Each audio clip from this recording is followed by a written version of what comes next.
खबर है, खैबर पख्तूनख्वा हुकूमत ने 1 जून को बजट पेश करने का ऐलान किया है। माली साल 2022-23 का बजट 1 जून 2022 को पेश किया जाएगा।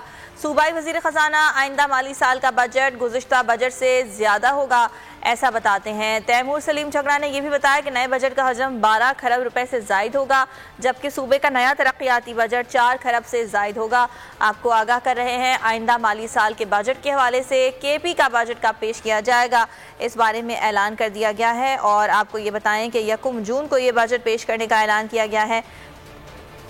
माली साल 2022 और 23 का बजट 1 जून को पेश किया जाएगा। आपको आगाह कर रहे हैं, खैबर पख्तूनख्वा हुकूमत ने 1 जून को बजट पेश करने का ऐलान कर दिया है। माली साल 2022-23 का बजट 1 जून 2022 को पेश किया जाएगा। और सूबाई वज़ीर ख़जाना का ये बताना है कि आइंदा माली साल का बजट गुज़िश्ता बजट से ज़्यादा होगा। मोहम्मद नौमान हमारे साथ मौजूद हैं, मज़ीद उनसे बात करेंगे और जानेंगे। जी नौमान। जी बिल्कुल, सूबाई वज़ीर खजाना तैमूर सलीम झगड़ा ने बोल न्यूज़ से खुसूसी गुफ्तगू की है और उन्होंने कहा है कि 1 जून को खैबर पख्तूनख्वा का माली साल 2022-23 का बजट पेश किया जाएगा और इसका हजम उनके मुताबिक 12 खरब रुपए से ज्यादा होगा। और इसके साथ उनका ये भी कहना था कि गुज़िश्ता साल माली साल के मुकाबले में ज्यादा बजट होगा।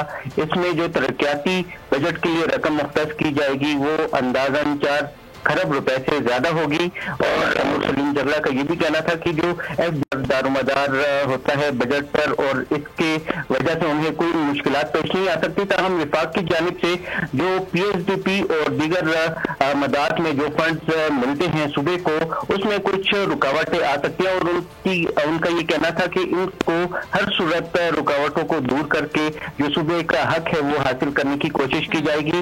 और इसके साथ साथ उनका ये भी कहना था कि जो सरकारी मुलाजमीन है उनको हर मुमकिन रिलीफ दिया जाएगा और सारा फोकस सूबे की आवाम है उनको ज्यादा से ज्यादा सहूलियात फराहम की जाए आइंदा माली साल के बजट में। ठीक है नौमान, बहुत शुक्रिया आपका। सब्सक्राइब करें और बेल दबाएं ताकि कोई खबर रह न जाए।